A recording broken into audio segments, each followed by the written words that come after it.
लातूर शहरात सोयाबीन ऊस परिषद पार पडली आहे। सोयाबीनला किमान 8,000 रुपये भाव मिळावा म्हणून केंद्र सरकारने 25 लाख मेट्रिक टन डीओसी निर्यात करावी।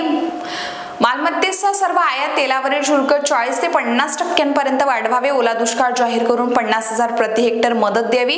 ऊसाला एकरीपेक्षाही 200 जास्त दर मिळावा। तसेच कापूस आणि सोयाबीन निर्यातीला प्रोत्साहन द्यावे अशा अनेक ठरावांवर आता एकमत करण्यात आलंय। महत्त्वाची बातमी शेतकरी संदर्भात सरकारने 15 दिवसात निर्णय घेतला नाही तर राज्यव्यापी आंदोलन छेडण्यात येईल असा इशारा यावेळी देण्यात आला आहे।